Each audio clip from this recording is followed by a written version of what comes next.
Chapter 161। एक guild के master को बताना जो कोरिया गणराज्य का सबसे अच्छा प्रतिनिधित्व करता है, रैंक सी गेट के सामने उपस्थित होने के लिए। जब उन्हें अनुभाग प्रमुख वू जिनचेओल का फोन आया तो चोई जोंगिन शुरू में इसकी सामग्री से बहुत प्रसन्न महसूस नहीं कर रहा था। यहाँ तक कि उसने व्यक्तिगत रूप से वहां जाने की जहमत न उठाने और केवल कुछ उच्च रैंक वाले शिकारियों से युक्त एक आक्रमण दल भेजने के बारे में भी सोचा। हालांकि उसने आगे विस्तृत विवरण सुना और उसके पास व्यक्तिगत रूप से यह कदम उठाने के अलावा कोई विकल्प नहीं था। शिकारी सियोंग जिनवू ने अकेले दोहरी कालकोठरी में प्रवेश किया था। दोहरी कालकोठरी ही उसका ध्यान आकर्षित करने के लिए पर्याप्त थी, लेकिन अब हंटर सियोंग जिनवू भी वहां था। कितने गिल्ड मास्टर नहीं, शिकारी उन खुलासों को सुनने के बाद अलग थलग और अप्रभावित रहेंगे। चीफ वू जिनचियोल के तत्काल अनुरोध पर कि समय महत्वपूर्ण था, चोई जोंगिन ने तुरंत उस छापेमारी में देरी कर दी जिसकी वे तैयारी कर रहे थे और कुलीन शिकारियों को बुलाया। हमें एसोसिएशन से सहायता के लिए अनुरोध प्राप्त हुआ। ऐसा लगता है कि हमें इसमें शामिल होना पड़ेगा। शिकारी एक दूसरे से कानाफूसी करने लगे क्योंकि ये लोग अनुभव से अच्छी तरह जानते थे कि इस तरह का संबंध केवल असाधारण परिस्थितियों में ही होता है।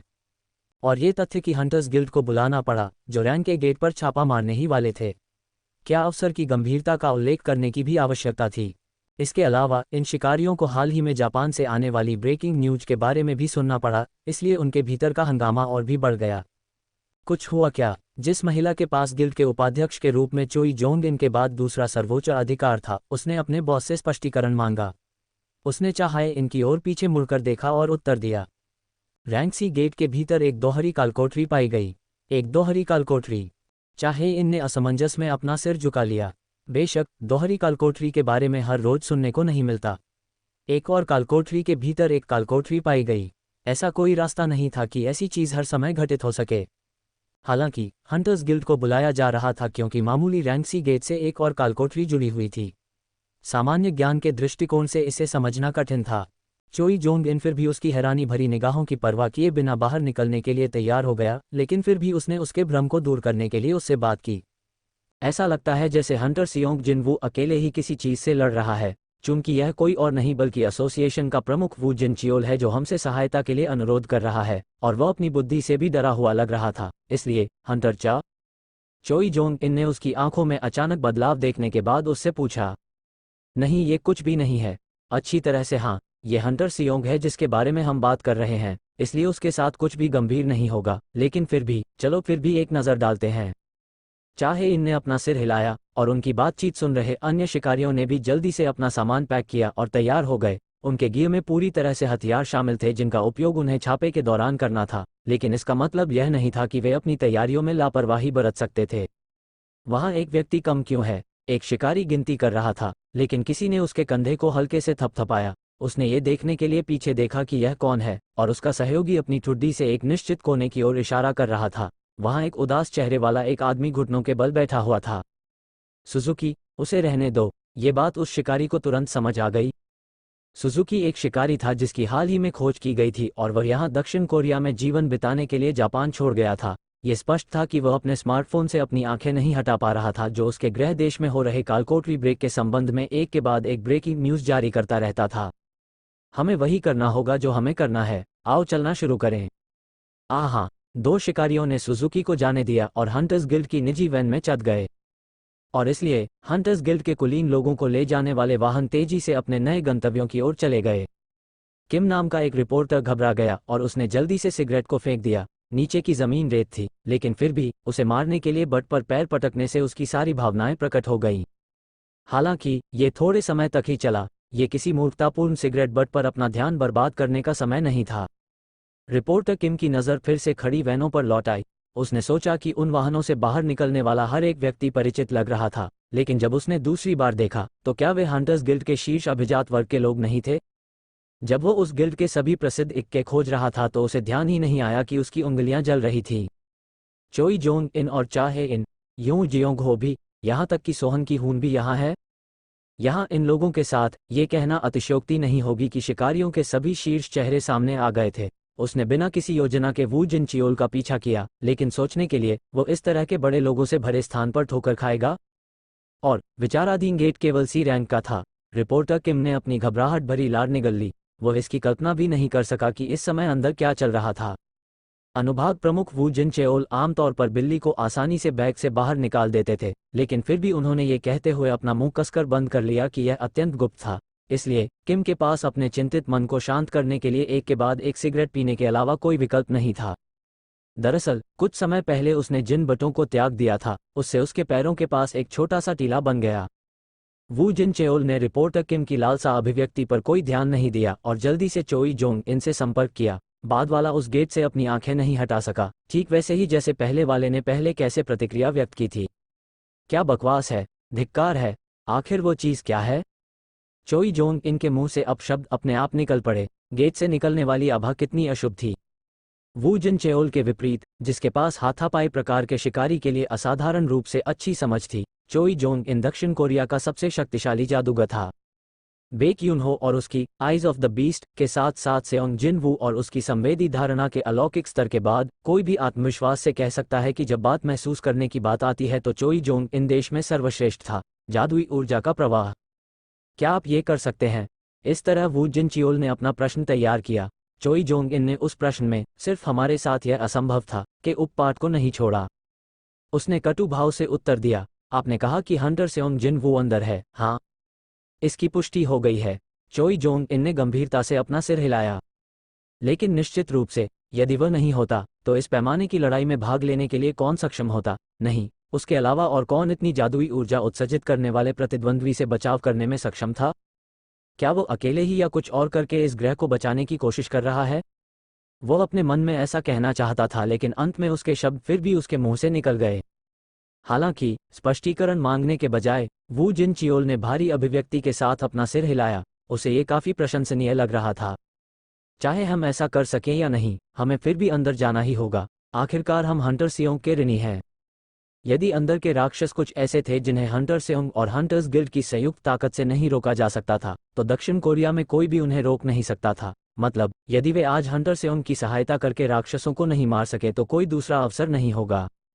वह क्या हंटर सेओंग था? रिपोर्टर किम थोड़ा दूर खड़ा था और सुनने की पूरी कोशिश कर रहा था, लेकिन कुछ अविश्वसनीय सुनने के बाद उसकी आंखें तेजी से एक खरगोश के समान गोल बिंदुओं की जोड़ी में बदल गईं। हंटर सेओंग उस गेट के अंदर है। किम की चौंकी हुई निगाहें तेजी से गेट की ओर चली गईं, उसके आसपास के क्षेत्र को देखने से पहले। यहाँ 2 रैंक एस शिकारी थे, और जहाँ तक रैंक ए की संख्या का सवाल है, वह पहले ही गिनती खो चुका था। लेकिन तब सेओंग जिन वू हंटर भी उस गेट के अंदर था। रिपोर्टर किम की नाक एक बड़े स्कूप के निशान पर पड़ी और उसने जल्दी से अपना मेमो पैड ढूंढ लिया। इस बिंदु के बाद से वह बुदबुदाते हुए एक भी शब्द या अपने सामने घटित होने वाली एक भी घटना को चूकने का जोखिम नहीं उठा सकता था। जब बाकी सभी लोग जापान में होने वाले कार्यक्रमों में बहुत व्यस्त थे, तब उसे 3 रैंक एस हंटर्स के साथ साथ एसोसिएशन से जुड़े एक बड़े स्कूप पर रिपोर्ट करने का ईश्वर द्वारा भेजा गया अवसर मिला। इसीलिए चीफ वू ने अपना मुंह बंद रखा, है ना? हंटर सेओंग जिन वू की निजी जानकारी बारीकी से संरक्षित रहस्य थी। यह उल्लेख करने की आवश्यकता नहीं है कि वह हंटर एसोसिएशन की विशेष निगरानी में एक सुपर वीआईपी था। किम अब समझ सकता था कि वू जिन चेओल इस बारे में बात करने को तैयार क्यों नहीं था कि यहाँ क्या हो रहा है। जब वू जिन चेओल और चोई जोंग इन एक संक्षिप्त बातचीत साझा कर रहे थे, तब कुलीन आक्रमण टीम ने तैयारी पूरी कर ली थी। टैंकरों ने अपने रक्षात्मक हथियार उठाए, क्षति डीलरों ने अपने हथियार उठाए, और हीलर ने जादुई ऊर्जा से भरे जादुई उपकरण उठाए। देश के शीर्ष गिल्ड के अनुरूप उनकी तैयारी काफी तेज थी।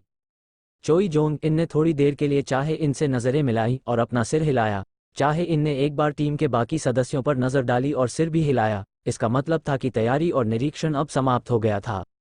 निगरानी विभाग के आला अधिकारियों ने कुछ देर पहले ही अपनी तैयारी पूरी कर ली थी। वू जिन चेओल को अपने अधीनस्थ से पुष्टि मिली और वह भारी भाव के साथ दूसरों का सामना करने के लिए मुड़ा।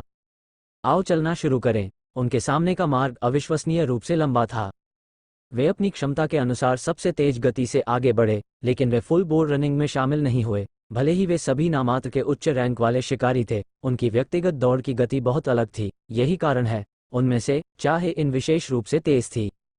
वो आगे दौड़ने ही वाली थी, लेकिन उसके बगल वाले चोई जोंग इन ने जल्दी से उसकी कलाई पकड़ ली। हंटर चा, तुम्हें क्या लगता है वहां अकेले जाकर तुम क्या हासिल करोगी? वो समझ गया कि वह जाकर सेओंग जिन वू को खतरे से बचाना चाहती थी, लेकिन अगर वह आगे बढ़ी तो पूरी टीम गंभीर खतरे में पड़ सकती थी। अगर हम आपकी गति से गति बनाए रखने की कोशिश करते हैं तो इसकी अच्छी संभावना है कि इसके बजाय पूरी टीम अव्यवस्थित हो सकती है। चाहे इनकी अभिव्यक्ति कठोर हो गई क्योंकि वह स्थिर खड़ी थी, लेकिन अंततः वह टीम के पीछे लौट आई।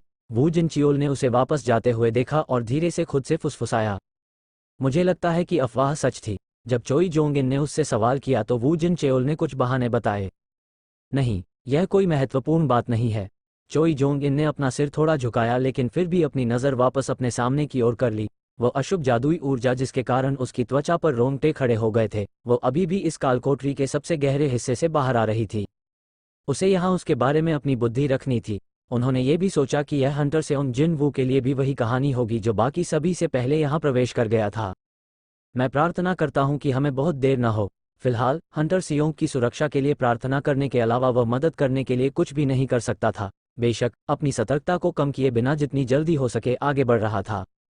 हालांकि ये भी सच है कि बहुत अधिक तनाव व्यक्ति के शरीर को भी सुस्त बना सकता है। इस तनाव को कुछ हद तक दूर करने के लिए उन्होंने वू जिनचेओल को बातचीत में शामिल किया। हंटर सियोंग इस जगह पर कैसे आया? वैसे भी मैं भी विवरण नहीं जानता, लेकिन रिपोर्ट बनाने वाले लोगों ने जो कहा उसे जोड़कर देखने पर ऐसा लगता है कि सियोंग जिनवू हंटर निम को प्रवेश करने से पहले ही पता था कि यह गेट एक दोहरी कालकोठरी है। हम चोई जोंग इन की अभिव्यक्ति सतर्क हो गई। इस बार वू जिनचेओल ने ही प्रश्न पूछा था, किसी भी सहयोग से क्या आप किसी संदिग्ध चीज के बारे में सोच सकते हैं? नहीं, ऐसा नहीं है, लेकिन बस इतना ही, ये बहुत अजीब लगता है ना? अजीब बात है कैसे?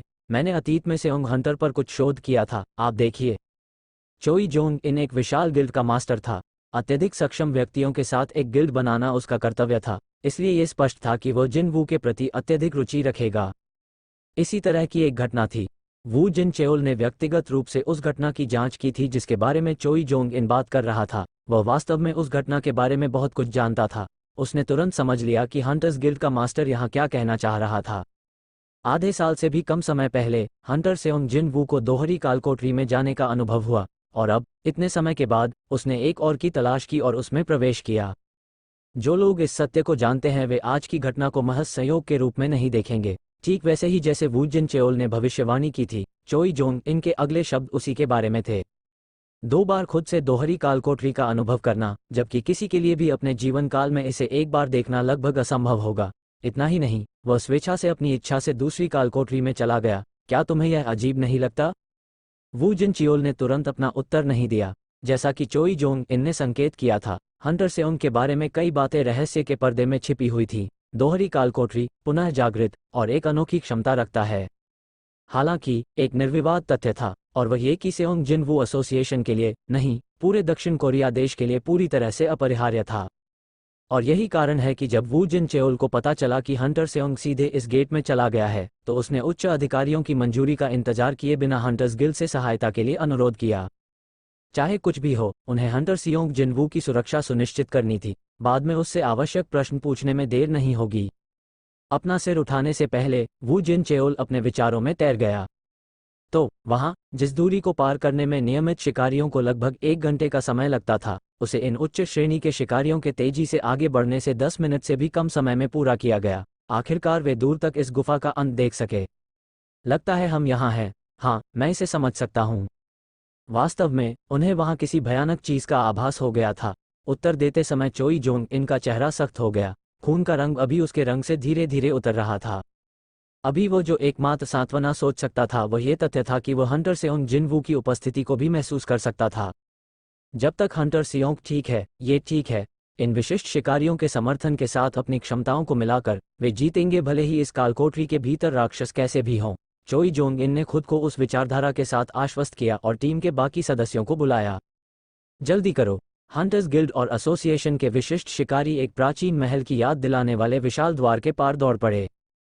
और तब जो दृश्य उनका इंतजार कर रहा था वह एक ऐसा दृश्य था जो उनमें से किसी ने भी हंटर्स के रूप में अपने लंबे और शानदार करियर के दौरान पहले कभी नहीं देखा था। आखिर यह क्या है? आखिर यह कौन सी जगह है? सबसे पहले उन्हें फर्श पर बिखरी हुई असंख्य नष्ट हो चुकी पत्थर की मूर्तियां मिली। उनका मलबा हर जगह छोटी छोटी पहाड़ियों में जमा हो रहा था। देखो देखो, शिकारियों में से एक ने अपनी उंगली ऊपर उठाई, और जिस दिशा में उसकी उंगली इशारा कर रही थी, हर कोई एक अज्ञात देवता की वास्तव में विशाल मूर्ति को स्थिर रूप से खड़ा देख सकता था। उसके हाथ नीचे पटकने की मुद्रा में एक दूसरे से जुड़े हुए थे। इसके सिर ने, जिसका आधा चेहरा उड़ा हुआ था, विशेष रूप से उनका ध्यान खींचा। पिछली दोहरी कालकोठरी घटना से बचे लोगों की गवाही याद करते ही वू जिनचेओल का दिल पागलों की तरह धड़कने लगा। ये सब वास्तविक था। भगवान की मूर्ति और पत्थर की मूर्तियां सभी वास्तविक थीं। जीवित बचे सभी लोगों ने एक ही बात कही कि यह स्थान एक राक्षसी देव प्रतिमा से भरा हुआ था जो एक रैंक्सी हंटर को अपनी आंखों की चमक से पिघला सकता था। साथ ही अनगिनत पत्थर की मूर्तियां थीं जिनकी हरकतों को कोई नहीं पकड़ सकता था। ये पूरा खुला क्षेत्र हाल ही में हुए हताश युद्ध के स्पष्ट संकेतों से भरा हुआ था। जरा ठहरिए, हंटर सियोंग जिनवू कहाँ है? ऐसा लग रहा था मानो सभी शत्रुओं का सफाया हो चुका हो। उनकी प्राथमिकता हंटर सियोंग जिनवू की स्थिति की पुष्टि करना था। चोई जोंग इन ने जिनवू की उपस्थिति का पता लगाने के लिए अपना सिर इधर उधर घुमाया और अंततः उसे ढूंढ लिया। वो वहां पर है। जिनवू चुपचाप भगवान की मूर्ति के ठीक नीचे अपनी पीठ के बल लेटा हुआ था जैसे कि वो सो रहा हो। शिकारी उसकी तरफ भागने वाले थे, लेकिन इस बार उन्हें अपने अभियान में रोकने के लिए अपनी दोनों भुजाएं ऊपर उठाने की बारी चाहे इनकी थी। अब अत्यावश्यक महसूस करते हुए वू जिन चेओल ने उसकी ओर देखा।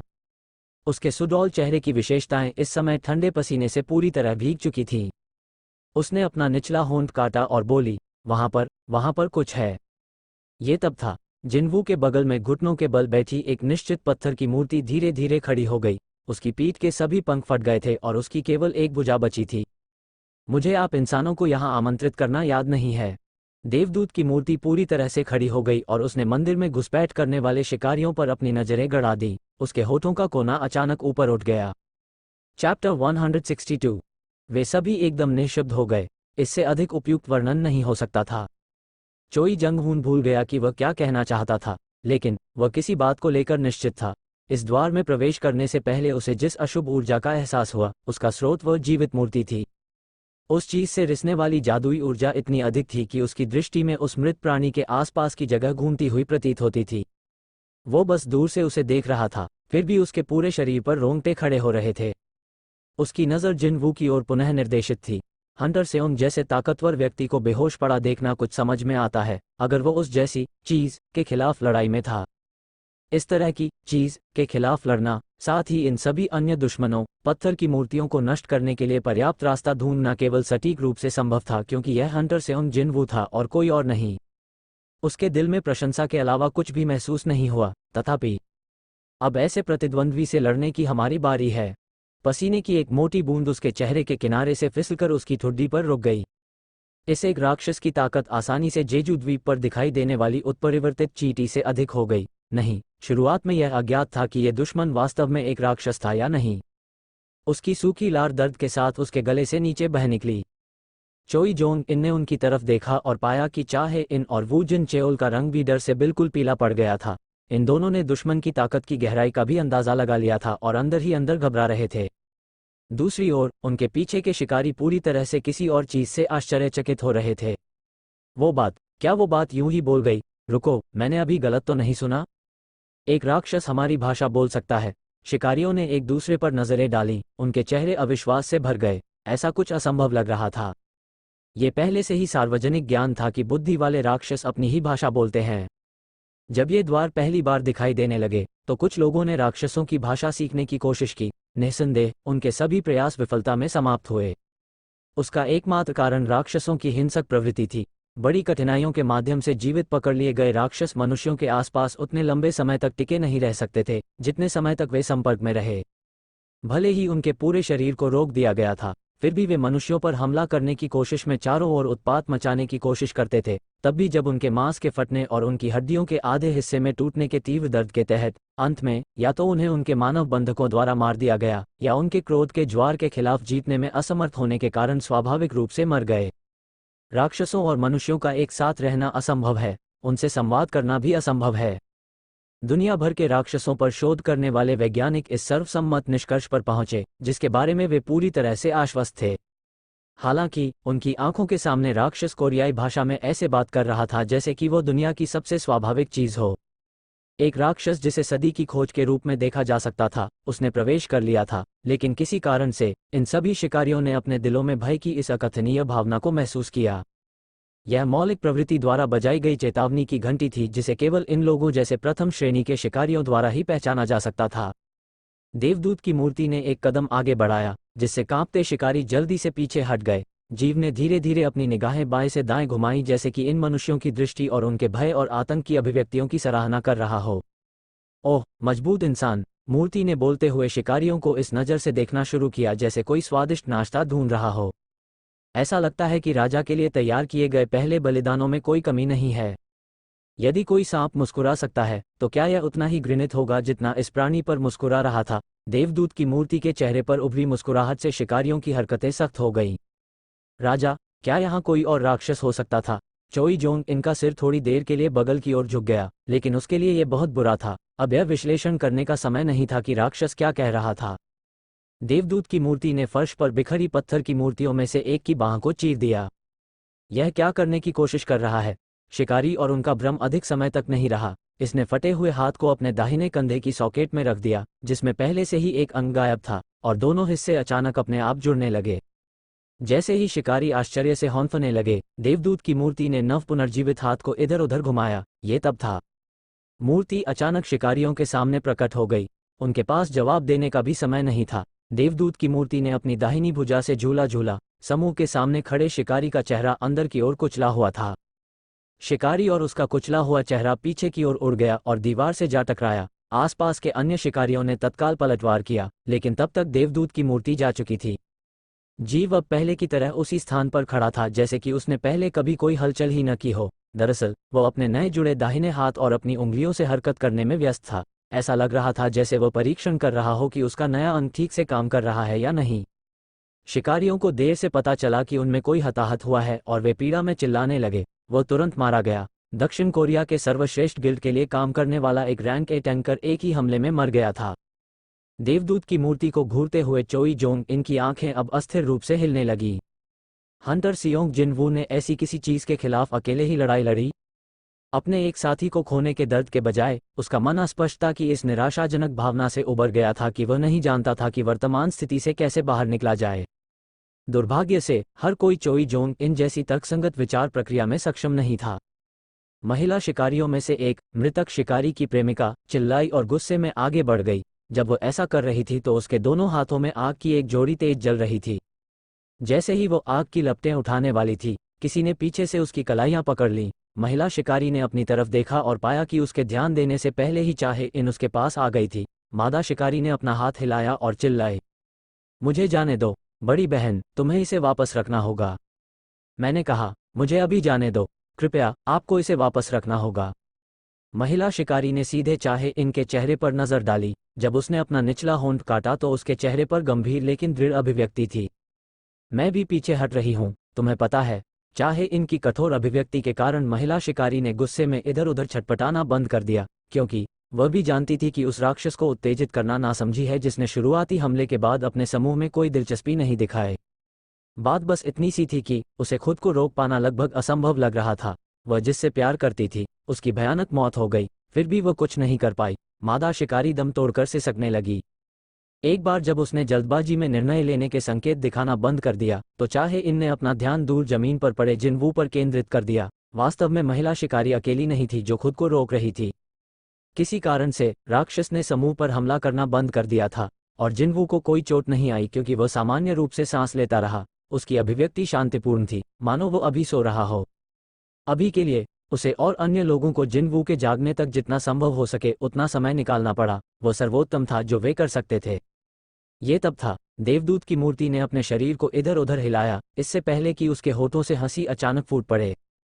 भूमिगत मंदिर का खाली आंतरिक भाग अचानक देवदूत की मूर्ति की आवाज की गूंज से भर गया। इसने अपनी हंसी थोड़ी देर रखी और अपनी निगाह शिकारियों की ओर कर दी। अच्छा, अब क्या मुझे मजा शुरू करना चाहिए? देवदूत की मूर्ति की आंखों का रंग अचानक लाल हो गया। क्या वो हमले की शुरुआत थी? शिकारियों ने अपने चुने हुए हथियारों पर अपनी पकड़ मजबूत कर ली और युद्ध के लिए तैयार हो गए। यदि यह केवल एक ही होता, यदि यह केवल एक ही शत्रु होता, तो क्या वे यहाँ कुछ करने में सक्षम नहीं हो सकते थे? न केवल उनके पास 2 रैंक एस शिकारी मौजूद थे, बल्कि इस समय दर्जनों शीर्ष स्थानीय शिकारी भी यहाँ एकत्र थे। जैसे ही एक आशावादी दृष्टिकोण शिकारियों के दिमाग से तेजी से गुजरा, ये हुआ। अचानक इस विशाल खुले कक्ष के अंदर भूकंप आ गया। शिकारियों के चेहरे पर निराशा की काली छाया छा गई। टूटी हुई पत्थर की मूर्तियां एक एक करके खड़ी होने लगी थीं। इसीलिए बिना सिर वाले बदमाश, छाती में छेद वाले बदमाश और यहाँ तक कि जिनके अंग गायब थे, सभी खड़े होने लगे। लेकिन उन सभी में सबसे खराब मूर्ति अज्ञात देवता की मूर्ति थी जिसे वास्तव में केवल विशाल ही कहा जा सकता था। भगवान की मूर्ति और पत्थर की मूर्तियां सीधी खड़ी थीं और शिकारियों को घूर रही थीं जैसे कि वे पहले कभी नष्ट नहीं हुई थीं। उनके भावहीन चेहरों ने पहले से ही डरावने माहौल को और भी विचित्र बना दिया। शिकारियों ने एक एक कदम पीछे हटना शुरू कर दिया, लेकिन उनकी पीठ के पीछे कोई ठोस चीज आ गई। ये दरवाज़ा था। इससे पहले कि उन्हें इसका एहसास होता, इस खाली मैदान का दरवाज़ा कसकर बंद कर दिया गया था। ऐसा लग रहा था कि देवदूत प्रतिमा के मन में इन इंसानों को जाने देने का कोई विचार ही नहीं था। देवदूत प्रतिमा ने उनसे बात की, जो लोग मेरी सभी गुड़ियों के गिरने तक जीवित रहने का प्रबंधन करेंगे, उन्हें राजा के गौरवशाली पुनर्जन्म को देखने का अवसर दिया जाएगा। राक्षस कुछ देर तक ये राजा और राजा वो कहता रहा। ये यहाँ क्या कहना चाह रहा है? वू जिनचियोल की भौहें तन गई। वो उन शब्दों को समझ नहीं पा रहा था जो प्राणी उगलने में व्यस्त था। हालांकि एक बात निश्चित थी, वह जानता था कि यह जीव कक्ष के भीतर सभी को मारने की कोशिश कर रहा था। उसने दांत पीस लिए। उसने अपने जीवन के अंतिम 4 वर्ष एसोसिएशन में बिताए। उसे रोंगटे खड़े कर देने वाली कई स्थितियों का सामना करना पड़ा, लेकिन फिर भी अंत तक कड़ा संघर्ष करते हुए वो इससे उबरने में सफल रहा। आज का दिन कुछ अलग नहीं होगा। वह इतनी आसानी से मरने की योजना नहीं बना रहा था जितना राक्षस उससे चाहता था। यहाँ तक कि मैं भी इसे यहाँ से नहीं ले जा सकता। कम से कम वह हंटर से उनको बचाने की कोशिश करेगा। उसके विचार वहां पहुंचे और उसने जिनवू पर नजर डाली, बल्कि संयोगवश देवदूत की मूर्ति ने जमीन पर पड़े हुए युवक की ओर भी इशारा किया। यह व्यक्ति 5 मिनट से भी कम समय में मेरी सभी कठपुतलियों को नष्ट करने में सक्षम था। फिर देवदूत की मूर्ति की नुकीली उंगली को बाकी शिकारियों पर लॉक कर दिया गया। फिर आज आप सभी को मरने में कितने मिनट लगेंगे? जैसे ही देवदूत प्रतिमा के शब्द समाप्त हुए, वू जिनचेओल जोर से चिल्लाया। हर कोई नीचे झुको। शिकारी झट से जमीन पर झुक गए। एक लाल लेजर किरण उनके सिर के ठीक ऊपर से कटी हुई थी, जिसमें लगभग कोई खाली जगह नहीं थी। इस बार जनहानि शून्य रही। यह अपने आप में लगभग एक चमत्कार था। देव प्रतिमा की आंखों से निकलने वाली लाल ऊर्जा किरण धीरे धीरे समाप्त हो गई। देवदूत की मूर्ति ने एक कदम पीछे हटते हुए शिकारियों को कुछ दिलचस्पी भरी निगाहों से देखा। ऐसा लग रहा था कि ये इंसान राजा के जागने से पहले कुछ मजेदार ध्यान भटकाने में सक्षम हो सकते हैं। वू जिनचियोल ने जोर से हौंफते हुए कहा। उसके रोमछिद्रों से ठंडा पसीना बह निकला। यदि उसने पहले से ही भगवान की मूर्ति की विशेषता के बारे में नहीं सुना होता, तो क्या वो उस विस्फोट से बच पाता? उसका पूरा शरीर अत्यंत भय से कांप उठा। फिर भी वे किसी तरह पहले हमले से बचने में कामयाब रहे। निस्संदेह वो अंत नहीं था। नहीं, ये तो केवल शुरुआत है। वू जिनचेओल ने अपना सिर उठाया। पत्थर की मूर्तियां अब उनकी ओर दौड़ रही थीं। वे इतने तेज थे कि केवल उच्च श्रेणी के हाथापाई प्रकार के शिकारी ही उनकी गतिविधियों का अनुसरण करने में सक्षम थे। सौभाग्य से वू जिनचेओल रैंक ए हंटर्स में सर्वश्रेष्ठ में से एक था। वह एक क्षण में अपनी जगह से उठा और अपनी कमर घुमाते हुए एक जोरदार मुक्का जड़ दिया। विशेष रूप से निर्मित दस्ताना एक पत्थर की मूर्ति के चेहरे पर जोर से मारा गया। वू जिनचेओल की आंखें बाहर निकल आईं। उसे वास्तव में विश्वास था कि एक मुक्का काफी होगा। हालांकि पत्थर की मूर्ति सुरक्षित थी, क्योंकि उसने देखा कि इस मूर्ति का एक कंधा एक अज्ञात हमले से पूरी तरह से नष्ट हो गया था। उसने अपने दुश्मन के स्थायित्व पर गलती कर दी। यह एक ऐसी गलती थी जो उसे तब नहीं करनी चाहिए थी जब वह ये सोच रहा था कि वह कौन था जिसने सबसे पहले इन सभी मूर्तियों को नष्ट कर दिया था। पत्थर की मूर्ति का चेहरा केवल थोड़ा सा पीछे धकेला गया, लेकिन वह लगभग तुरंत ही प्रभाव बल से उबर गई और अपने हाथ में तलवार को आगे की ओर धकेल दिया। वू जिनचेओल ने अंदर ही अंदर अपनी जीभ चटकाई। उसने संभावित पलटवार पर विचार किए बिना उस मुक्के को बाहर फेंक दिया ताकि वह चकमा देने में असमर्थ हो सके। इसके अलावा दुश्मन इतना धीमा नहीं था कि वह इतनी करीब से बच सके। परंतु फिर एक शक्तिशाली विस्फोट ने मूर्ति को लपेट लिया और वह उड़ गई। वू जिनचियोल ने भौहें चढ़ा ली और अपने कानों में गूंजती सनसनी से उबरने के लिए अपना सिर जोर से हिलाया। तभी उसे अपनी तरफ से आती आवाज सुनने को मिली। क्या आप ठीक हो? यह कोई और नहीं बल्कि अंतिम हथियार चोई जोंग इन था। वू जिनचियोल ने अपना आभार व्यक्त करने के लिए एक बार सिर हिलाया। उनके पास इत्मीनान से बातचीत करने के लिए पर्याप्त समय नहीं था, क्योंकि भगवान की मूर्ति गंभीरता से चलने लगी और तब तक पत्थर की मूर्तियां उसकी नाक के ठीक सामने आ चुकी थीं। अध्यक्ष चोई, एग्रो कौशल इन चीजों के खिलाफ काम नहीं करते। टैंकर वाले जोर जोर से चिल्लाने लगे। वह क्या था? चोई जोंग इनकी अभिव्यक्ति काफी कठोर हो गई। यदि एग्रो कौशल उन पर काम नहीं करता, तो ये जीव सहज रूप से मौजूद शारीरिक रूप से सबसे कमजोर शिकारियों को निशाना बनाना शुरू कर देंगे। यदि हीलर्स को पहले मार दिया गया, तो उनकी रक्षा पंक्ति कुछ ही समय में नष्ट हो जाएगी। उनके लिए किसी प्रकार की रक्षात्मक पंक्ति के बिना शक्तिशाली शत्रुओं से लड़ना लगभग असंभव था। इतना ही नहीं, इन घृणित पत्थर की मूर्तियों के ठीक पीछे विशाल देव प्रतिमा भी अब अपनी समान रूप से विशाल मुट्ठी उठा रही थी। क्या हम सचमुच इस जगह से जीवित बाहर निकल सकते हैं? उनकी स्थिति अत्यंत गंभीर थी। हालांकि वो अभी भी एक अंतिम विधि के बारे में सोच सकता था, और वो अचेतन हंटर सियोंग को जगाने जैसा होगा। देवदूत मूर्तिकला ने यह कहा, उस बात में कहा गया था कि हंटर सियोंग अकेले ही उन सभी को नष्ट करने में सक्षम था, वो भी 5 मिनट से भी कम समय में। यदि उनका अनुमान सही था तो उनकी स्थिति बहुत बदल सकती थी, और हंटर सेओंग के देवदूत की मूर्ति से हारने का एकमात्र कारण ये था कि वह इन सभी पत्थर की मूर्तियों को नष्ट करने से बहुत थक गया था। वास्तव में क्या यहाँ दर्जनों प्रथम श्रेणी शिकारी मौजूद नहीं थे जो अभी हंटर सेओंग की सहायता कर सकते थे? इसीलिए मुझे हंटर सियोंग जिन वू को जगाने की जरूरत है। चोई जोंग इनके हाथों पर आग की लपटें उठी। यह अकारण नहीं था कि उसे अंतिम हथियार कहा जाता था। न केवल उसकी मारक क्षमता बल्कि उसकी सटीकता भी किसी भी आधुनिक आग्नेयास्त्र से कम नहीं हुई। अब डूबने या तैरने का समय आ गया था। चोई जोंग इनने जिन वू के निर्देशन में अपना जादू चलाया। हंटर सियोंग को कुछ असुविधा का अनुभव हो सकता है, लेकिन वह इतना कमजोर नहीं था कि इस स्तर के जादू से बहुत अधिक घायल हो जाए। लेकिन अगर वह विस्फोट के प्रभाव से जाग गया तो मानव शिकारियों के पास इस घटना से बचने का अच्छा मौका होगा। आग की लपटें एक लंबा निशान छोड़ते हुए अपने लक्ष्य की ओर उड़ गईं। आग की लपटें देवदूत की मूर्ति के धड़ पर फूट पड़ी, जो पलक झपकते ही प्रक्षेप पथ में चली गई। चोई जोंग इनको देवदूत की मूर्ति के अप्रत्याशित हस्तक्षेप से बहुत आश्चर्य हुआ और उसने जल्दी से अपना सिर उठाया। देवदूत के चेहरे की प्रत्येक मांसपेशी भद्दे ढंग से विकृत हो गई थी, जब तक कि उन्हें वास्तव में भयानक अभिव्यक्ति बनाने के लिए और अधिक मोड़ा नहीं जा सकता था।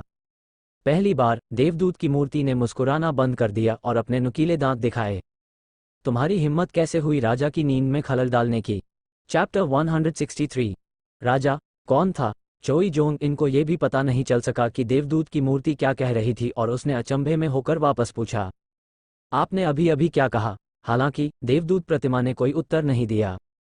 क्या कोई इंसान कीड़ों से बातचीत करने की जहमत उठाएगा? यही सिद्धांत देवदूत की मूर्ति पर भी लागू होता है। अभी के लिए कुछ अपरिहार्य परिस्थितियों के कारण इसे ये रूप धारण करना पड़ा, लेकिन फिर भी यह एक श्रेष्ठ प्राणी था। इस तुच्छ इंसान के साथ प्रश्नोत्तरी सत्र आयोजित करने का उसका कोई विचार नहीं था। यदि कोई कीट कष्टप्रद साबित हो तो उसे मार डालो और यही उसका अंत होगा।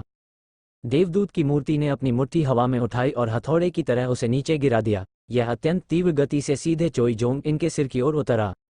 चोई जोंग इनका दिल उसके पेट के गड्ढे तक गिर गया। हालांकि उसने अपना सिर इधर उधर नहीं किया। हार मत मानो। आखिरी क्षण तक, आखिरकार वह हमेशा अपने साथियों से यही कहता था।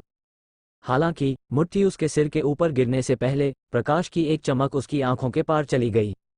उसने अपनी आंखें खोलीं और देखा कि शुद्ध प्रकाश से बना ब्लेड उसके चेहरे के सामने लहरा रहा है। चोई जोंग इनकी आंखें अतिरिक्त घूम गईं।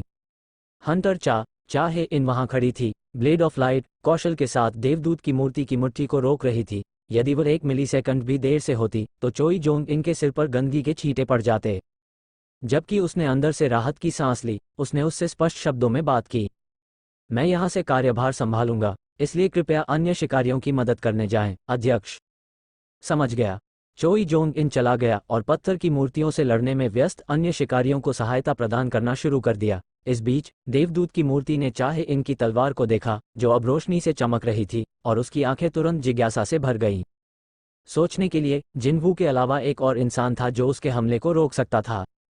आप बहुत मनोरंजक हैं, वास्तव में बहुत मनोरंजक। देवदूत की मूर्ति ने अपनी मुट्ठी में और ताकत डाल दी। चाहे इनके घुटने थोड़े नीचे झुक गए, वह उसके हमलों को रोकने में कामयाब रही थी, लेकिन फिर भी वह कच्ची ताकत के मामले में हार रही थी। उसके बारीक आकार वाले होठों से एक पतली, कमजोर कराह निकल पड़ी। उसकी कलाइयां भी अदृश्य रूप से कांपने लगीं। देवदूत की मूर्ति ने उपहासपूर्वक मुस्कुराई और अधिक से अधिक शक्ति लगाई, जैसे कि वह चूल्हे पर गर्मी बढ़ा रही हो। उसके पैरों तले जमीन खिसक गई और पत्थर की सतह पर दरारें फैल गईं। केवल एक हाथ, फिर भी वह पहले से ही अतार्किक मात्रा में शक्ति से लदा हुआ था। चाहे इनने अपना निचला होंठ काटा। इस दर से मैं इसे बर्दाश्त नहीं कर पाऊंगी। उसने दृढ़ निश्चय किया कि वह इस दर से लंबे समय तक टिक नहीं पाएगी, और उसने एक पल में अपनी सारी ताकत लगा दी और देवदूत की मूर्ति की मुट्ठी को पीछे धकेल दिया। जैसा कि चाहे इनकी विस्फोटक शक्ति के अनुरूप अपेक्षित था, रैंकेस हंटर्स के बीच भी सबसे अच्छे में से एक के रूप में स्थान दिया गया। देवदूत की मूर्ति फिर से मुस्कुराई, क्योंकि उसे एक कदम पीछे हटने के लिए मजबूर होना पड़ा। इसने उसे एक साधारण मनोरंजक व्याकुलता के रूप में माना, फिर भी वह अपनी प्रारंभिक अपेक्षाओं से परे प्रतिमा का मनोरंजन करने में सफल रही। ऐसा लग रहा था कि इस इंसान से आखिरकार अधिक आनंद प्राप्त किया जा सकता है। इस बार देवदूत की मूर्ति के दोनों हाथों पर जादुई ऊर्जा एकत्रित होने लगी। चाहे इन ने अपनी लार निगल ली, देवदूत की मूर्ति की बंद मुट्ठियों से अपार स्तर की शक्ति निकल रही थी। अगर अभी यह संभव हो तो वह इस जगह से भाग जाना चाहती थी। वह इस तरह डरी हुई महसूस कर रही थी। जिनवू जमीन पर बेहोश पड़ा हुआ था। अगर वह अपनी पीठ मोड़कर भागती तो इस राक्षस का सामना करने में सक्षम कोई नहीं होता। उसकी दृष्टि पहले से भी अधिक तीव्र हो गई। उसके बिल्कुल विपरीत देवदूत की मूर्ति लापरवाही से मुस्कुराई और उसके सामने खड़े होने के लिए एक बड़ा कदम आगे बढ़ाया। लगभग 3 मीटर लंबा विशाल शत्रु उस ढीली मुस्कुराहट का निर्माण करता रहा और फिर बदमाश के हमले सचमुच शुरू हो गए।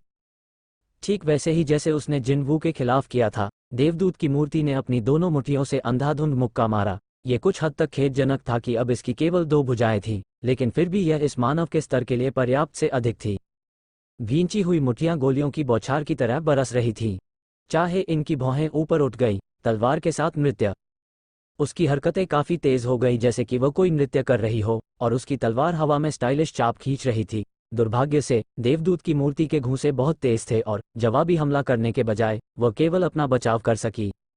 उस पर लगातार घातक हमलों की बारिश हो रही थी, जिनमें से हर एक इतना शक्तिशाली था कि अगर उसने सिर्फ एक गलती की तो उसे मार डाला जा सकता था। देवदूत की मूर्ति वास्तव में आनंद ले रही थी, क्योंकि वह लगातार ऐसे प्रकार के हमले कर रही थी जिन्हें नियमित शिकारी कभी भी अपनी नग्न आंखों से नहीं देख पाएंगे। चाहे इनको थोड़ा थोड़ा करके पीछे धकेला जा रहा था, उसका पूरा शरीर पसीने से लथपथ था।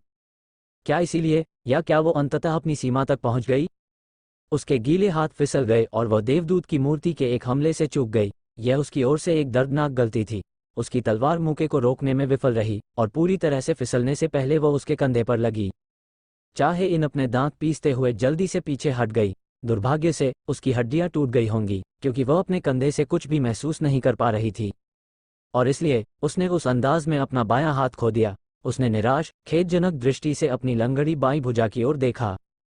तो क्या बस इतना ही है? क्या आप उतनी दूर तक जा सकते हैं? देवदूत की मूर्ति ने तेजी से दूरी को फिर से बंद कर दिया। इस बदमाश ने उसे एक छोटा सा भी ब्रेक नहीं दिया। जो हमले 1-2 पल के लिए रुके थे, वे फिर उस पर बरस पड़े। जब उसके दोनों हाथ अभी भी काम कर रहे थे तो उसे इन हमलों से बचाव करने में परेशानी हो रही थी। इसलिए केवल एक हाथ होना ही पर्याप्त नहीं होगा। वो अधिक से अधिक हमलों से चूक गई और धीरे धीरे उसका शरीर नष्ट हो गया। उसकी हड्डियां टूट गईं और उसका मांस फट गया, और फिर निर्णायक झटका उस पर पड़ा। देवदूत की मूर्ति की मुट्ठी उसके पेट के निचले हिस्से में गहराई तक घुस गई और उसके पैर जमीन से बाहर चले गए। उसने खांसते हुए मुंह से खून निकाला। उसकी झुकी हुई आकृति हवा में ऊपर उठ गई। जाहिर है, हवा में उसकी हरकतें प्रतिबंधित हो जाएंगी और अगले हमले से निपटने की उसकी तैयारी अधूरी रह जाएगी।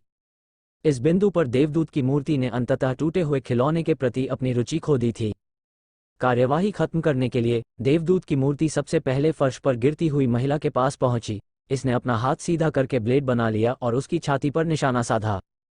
परंतु फिर नीली रोशनी की एक लहर अचानक उठी और चाहे इनको घेर लिया। शक्तिहीन होकर फर्श पर गिरने के बीच उसने अचानक अपनी आंखें खोल दी। उसने अपने शरीर को एक बार घुमाया और अपनी तलवार जोर से घुमाई। देवदूत की मूर्ति तुरंत रुक गई और उसने अपना सिर पीछे झुका लिया, लेकिन ब्लेड की नोक फिर भी उसकी भौं से आगे निकल गई। देवदूत की मूर्ति के चेहरे पर एक पतली रेखा खींची गई थी। अंत में एक भी पलटवार करने में सफल होने पर, चाहे इनने कुछ कठिनाई के साथ अपना संतुलन हासिल किया और वापस जमीन पर आ गई। उस समय पर उपचार मंत्र के लिए धन्यवाद। वह किसी तरह उस कठिन स्थिति से बाहर निकलने में सक्षम थी। इस मामले में वह सचमुच भाग्यशाली निकली। हालांकि जो चाहे इनके लिए एक भाग्यशाली घटना थी, वह बाकी सभी के लिए उतनी भाग्यशाली साबित नहीं हुई। देवदूत की मूर्ति का सिर उस दिशा में घूम गया जहां से वह उपचार मंत्र आया था। धिक्कार है! चाहे इनने तुरंत हीले की ओर देखा और चिल्लाई, वहां से चले जाओ। मुख्य उपचारक टैंकरों के पीछे खड़ा था और विभिन्न उपचारात्मक जादुई मंत्रों का प्रयोग कर रहा था। तब तक उसने उसकी चीखें सुनी और भव्यता से कांप उठा। मुझे क्षमा करें, लेकिन जब तक उसने उस ओर देखा जहां चाहे इन थी, देवदूत की मूर्ति पहले से ही उसकी दृष्टि की रेखा को अवरुद्ध कर रही थी। मुख्य उपचारक का मुंह ढीला पड़ गया। देवदूत की मूर्ति ने बिना किसी हिचकिचाहट के वही किया जो वह पहले चोई जोंग इन के साथ करना चाहती थी। हीला का सिर सीधे जमीन पर धंसा हुआ था। उसके पैर कांपने लगे और थोड़ी देर के लिए कांपने लगे, फिर अपनी हरकतें पूरी तरह से बंद कर दी। शिकारियों ने देवदूत की मूर्ति को घेर लिया और अपने दुश्मन पर झपट पड़े और अपने गुस्से को छुपाने की जहमत भी नहीं उठाई। दुर्भाग्य से वे एक असंभव शक्ति के विरुद्ध जा रहे थे। उनकी मामूली ताकत देवदूत की मूर्ति को हरा नहीं सकी। हर बार जब देवदूत की मूर्ति ने मुक्का मारा, रैंक के शिकारी शक्तिहीन होकर मर गए, जैसे कि वे एक शक्तिशाली राक्षस के सामने खड़े निचले रैंक के शिकारी हों। यह कोई मजा नहीं है, यह उबाऊ है। इंसानों, अब जब मौज मस्ती का समय समाप्त हो गया, तो इस श्रेष्ठ प्राणी को अब दया की आवश्यकता महसूस नहीं हुई। एक बार जब पीछे की ओर खड़े शिकारियों की संख्या कम हो गई, तो भगवान की मूर्ति के साथ साथ पत्थर की मूर्तियों से निपटने वाले टैंकरों की कतार कुछ ही समय में ढहने लगी। ये शुद्ध कोलाहल था। भगवान की मूर्ति ने टैंकरों से बचा लिया और अपनी विशाल मुट्ठी को नीचे पटक दिया, जिसके परिणामस्वरूप जमीन पर 2 शिकारियों की तत्काल मृत्यु हो गई। तदनंतर अस्त्र शस्त्र धारण किए हुए पत्थर की मूर्तियों ने भयानक दक्षता के साथ शिकारियों को घेर लिया और आगे की ओर भागने लगी। चाहे इनने तेजी से शिकारियों के करीब चिपकी हुई 4 पत्थर की मूर्तियों को काट दिया और देवदूत की मूर्ति पर झपट्टा मारा, चाहे कुछ भी हो, इस बदमाश को रोकना ही था। हालांकि देवदूत की मूर्ति ने उसकी उतरती हुई तलवार को अपनी कलाई से हल्के से रोक दिया और उसके बिना सुरक्षा वाले हिस्से पर लात मार दी। अब जब देवदूत प्रतिमा ने गंभीर होने का फैसला किया, तो उसे भी अब उसका प्रतिद्वंद्वी नहीं माना जा सकता। चाहे इनको इस तरह असहाय होकर उड़ते हुए देखने के बाद, चोई जोंग इन ने अपने बगल में वू जिनचेओल के कंधे को कसकर पकड़ लिया।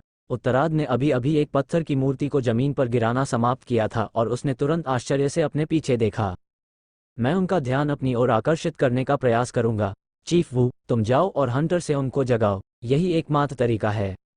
माफ करें, लेकिन मैंने सोचा कि सियोंग हंटर निम बेहोश है क्योंकि वह हार गया था। नहीं, वह नहीं है, वह बस सो रहा है। उसकी श्वास और जादुई ऊर्जा का प्रवाह दोनों स्थिर हैं। जिस तरह से मैं देख रहा हूं, वह घायल भी नहीं है। क्या ऐसा हो सकता है कि वह नींद के जादू या ऐसे ही किसी जादू से ऐसा हुआ हो? चोई जोंग इन ने सोचा कि देवदूत की मूर्ति ने सोते हुए हंटर सेओंग पर कोई हमला नहीं होने दिया। इसका कारण शायद ये था कि वह नहीं चाहती थी कि युवा जाग जाए। मैं इस राजा की या उस नींद के बारे में कुछ नहीं जानता, लेकिन चोई जोंग इन ने उस देवदूत की मूर्ति को याद किया जो हंटर सेओंग की रक्षा करने के लिए बेताब थी। इसमें कोई शक नहीं कि युवा का जागना किसी न किसी तरह से राक्षस के लिए घातक साबित होगा। जल्दी करो, वू जिनचेओल ने सिर हिलाया। इस बीच चोई जोंग इन ने अपने पास मौजूद हर जादुई ऊर्जा को जगाया। जल्द ही उसके हाथ के ऊपर आग की लपटों का एक विशाल गोलाकार समूह बन गया और इसने हर जगह अनगिनत चिंगारी उगलनी शुरू कर दी। इनमें से प्रत्येक चिंगारी एक सीधी रेखा में उड़ने के कारण हर बार किसी वस्तु को छूने पर शक्तिशाली विस्फोट की ध्वनि उत्पन्न करती थी। स्वाभाविक रूप से पत्थर की मूर्तियों का ध्यान चोई जोंग इन पर केंद्रित था। जब वो इस तरह से समय बिता रहा था, वू जिनचेओल जल्दी से वहां भागा जहां जिनवू था। उसने प्रार्थना की कि चोई जोंग इन का अनुमान गलत न हो। जिस तरह चोई जोंग इन और वू जिनचेओल जिनवू को जगाने की पूरी कोशिश कर रहे थे, देवदूत की मूर्ति चाहे इनके सामने खड़ी हो गई क्योंकि वो बिना रुके हौंफते हुए जमीन पर लेटी हुई थी। अभी अभी लात मारने से उसके शरीर की एक तरफ की पसली की सभी हड्डियां टूट गई। उसने अभी भी हाथ बढ़ाकर उस तलवार को पकड़ने की कोशिश की जो उसने गिरा दी थी। हालांकि ऐसा होने से पहले देवदूत की मूर्ति ने उसकी बांह पर कदम रखा। चाहे इन ने उसकी टूटी बांह पकड़ ली और जोर से चिल्लाए। देवदूत की मूर्ति ने पहले ही उन सभी मनुष्यों को मार डाला था जो दूसरों को ठीक करने की क्षमता रखते थे, और इस महिला को एक गंभीर घाव मिला था जिसने उसे और लड़ने से अक्षम कर दिया था। यही वो क्षण था जब मनुष्यों के बीच एकमात्र खतरा समाप्त हो गया था। देवदूत की मूर्ति ने फिर से अपने हाथ से एक ब्लेड बनाया। तो फिर यह अंत है। मानव मादा ने मूर्ति की ओर घूरकर देखा। उसकी सांसें अभी भी तेज और भारी थीं। वास्तव में सब कुछ खत्म हो चुका था, फिर भी उसने यहाँ अपने संघर्ष को छोड़ने का कोई संकेत नहीं दिखाया। इस मामले में वह निश्चित रूप से उस आदमी से मिलती जुलती थी। उस आदमी का नाम सियोंग जिनवू था। जब देवदूत की मूर्ति उस आदमी से पहली बार मिली, तो उसने भी उन आंखों को अपने साथ ले लिया। देवदूत की मूर्ति के होठों का कोना ऊपर की ओर झुका और उसने चाहे इनकी छाती पर अपना हाथ रख दिया। नहीं, ऐसा करने का प्रयास किया गया। उसके दिल में छेद करने से ठीक पहले उसे अपना हाथ रोकना पड़ा। देवदूत की मूर्ति थोड़ी सी हिली और एक कदम पीछे हट गई, क्योंकि अब जाकर पता चला कि उसकी छाया में एक अकेला छाया सैनिक छिपा हुआ था। इस कक्ष के नियम के कारण वह सैनिक उसकी छाया से बाहर नहीं आ सकता था, लेकिन इसके बावजूद उसके अस्तित्व पर कोई प्रश्न नहीं था। देवदूत की मूर्ति के आश्चर्यचकित चेहरे को देखकर चाहे इनने अपनी खुद की एक हैरान अभिव्यक्ति बनाए। वह जब भी चाहता उसे खत्म कर सकता था, फिर भी अब ऐसा लग रहा था कि वह कुछ हद तक झिझक रहा था। सचमुच वह सही थी। देवदूत प्रतिमा वास्तव में अभी झिझक रही थी। यह वह इंसान था जिसे राजा ने उसकी छाया में एक सैनिक नियुक्त करने के लिए चुना था। क्या उसके पास उसके लिए कोई विशेष योजना थी? निस्संदेह ऐसी संभावना थी कि राजा ने नहीं, मनुष्य ने ऐसा किया हो। बिना किसी संदेह के, राजा और मानव वर्तमान में एक के रूप में मिश्रित हैं, हालांकि यह केवल थोड़ी मात्रा में है। ऐसे में मूर्ति को कैसे पता चलेगा कि यह कार्य राजा की इच्छा से था या मनुष्य की इच्छा से? यदि राजा के पास कोई योजना थी और उसने छाया सैनिक को उसमें बैठा दिया था, तो प्रतिमा को पता था कि वह उसे लापरवाही से नहीं छू सकती। इसीलिए देवदूत प्रतिमा ने मानव मादा से पूछा, आप यहाँ क्यों आई थी? चाहे इनने उत्तर नहीं दिया। जब सन्नाटा गहराया तो देवदूत प्रतिमा ने सवाल बदलने का फैसला किया। सियोंग जिनवू के साथ आपका क्या रिश्ता है? फिर भी उसकी तरफ से कोई जवाब नहीं आया। चाहे इन अच्छी तरह जानती थी कि अपने दुश्मन के सवालों का जवाब देने का उसका कोई दायित्व नहीं है। इस दर पर उससे बात कराना असंभव होगा। देवदूत की मूर्ति का भी उतना ही महत्व था। इस प्रकार उसने अपनी रणनीति बदलने का निर्णय लिया। देवदूत की मूर्ति ने अपनी उंगलियां चटकाईं और इससे शिकारियों की चीखें तुरंत बंद हो गईं। मानो भगवान की मूर्ति और पत्थर की मूर्तियों को आदेश मिल गया हो। उन्होंने एक ही बार में लड़ना बंद कर दिया और कक्ष के एक तरफ चलने से पहले धीरे धीरे घूम गए। फिर देवदूत प्रतिमा ने अपना हाथ बढ़ाया। वू जिनचेओल जिनवू के पास आने में व्यस्त था। उसे अदृश्य हाथ ने नीचे धकेल दिया और जमीन पर गिरा दिया गया। उसने ऊपर से अपने ऊपर दबाव डाल रही शक्ति का विरोध करने की पूरी कोशिश की, लेकिन वह एक इंच भी आगे नहीं बढ़ सका। वू जिनचियोल की कसकर बंधी मुट्ठी स्पष्ट रूप से कांपने लगी और उसके होठों से दर्द भरी कराहें निकल गई। देवदूत की मूर्ति ने अपना हाथ पीछे खींच लिया। इसने कक्ष के भीतर होने वाली एक भी गतिविधि को नहीं छोड़ा। चाहे इन मनुष्यों ने कितना भी संघर्ष किया हो, वैसे भी वे सभी इसकी हथेली में फंस गए थे। श्रेष्ठ अस्तित्व और इन तुच्छ मनुष्यों के बीच यही अंतर था। उस अंतर को पाटना लगभग असंभव था। मैं फिर से पूछूंगा। देवदूत की मूर्ति की उंगली की नोक अब वू जिनचेओल की ओर इशारा कर रही थी। अगर तुमने इस बार मुझे जवाब नहीं दिया तो मैं उस आदमी को, साथ ही तुम्हारे हर एक साथी को मार डालूंगा। चाहे इनने सिर हिलाया। यदि वो इस तरह से अधिक समय प्राप्त कर पाती तो ये पहले से ही एक अच्छा परिणाम होता। जब उसने अपना ऊपरी धड़ ऊपर किया तो देवदूत की मूर्ति ने उसे घूर कर देखा और चुपचाप उससे पूछा, सियोंग जिनवू के साथ आपका क्या रिश्ता है? एक मित्र। और तुम यहाँ क्यों आए? अपना उत्तर देने से पहले उसने कुछ देर सोचा। हंटर सियोंग जिनवू को बचाने के लिए। उस उत्तर को सुनने के बाद देवदूत प्रतिमा के चेहरे पर एक गहरी मुस्कान आ गई। अब कौन किसे बचा रहा था? प्रतिमा को इस बात का पूरा यकीन था। इन इंसानों को पता नहीं था कि क्या हो रहा है। उसे ये संदेह करने में भी शर्मिंदगी महसूस हुई कि राजा के पास उसके लिए कोई योजना थी। नहीं, ये इंसान सिर्फ इंसान सियोंग जिनवू के बारे में जानते थे और इसीलिए उन्होंने इस जगह पर दस्तक दी। देवदूत की मूर्ति अब खुद को रोक नहीं सकी और जोर जोर से खिलखिलाने लगी। और फिर इसने उससे बात की। मैं तुम्हें एक अवसर का आशीर्वाद दूंगा। कैसा अवसर? आज इस स्थान पर महान संप्रभुओं में से एक इस दुनिया में अवतरित होगा। मैं आपको इतिहास के इस गौरवशाली क्षण को देखने का अवसर प्रदान करूंगा। जब तक देवदूत की मूर्ति राजा के इरादे की पुष्टि नहीं कर लेती, तब तक वह चाहे इनको कुछ नहीं कर सकती थी। इसलिए उसे जीवित रखना ही था। हालांकि वह एकमात्र अपवाद थी और उसने अन्य मनुष्यों को जीवित रहने देने की योजना नहीं बनाई थी। लेकिन आपके अलावा हर दूसरा इंसान। देवदूत की मूर्ति के चेहरे से मुस्कान गायब हो गई और उसकी अभिव्यक्ति अविश्वसनीय रूप से जानलेवा हो गई। वास्तव में इन सभी बिन बुलाए कीटों का इस गौरवशाली क्षण में उपस्थित होना ठीक नहीं होगा। हालांकि जवाब सामने से नहीं बल्कि पीछे से आया। कौन कहता है? इससे पहले कि देवदूत की मूर्ति मुड़ पाती, एक मुक्का आया और उसके चेहरे पर जोरदार मुक्का मारा। मूर्ति उड़कर दूर दीवार से जा टकराई।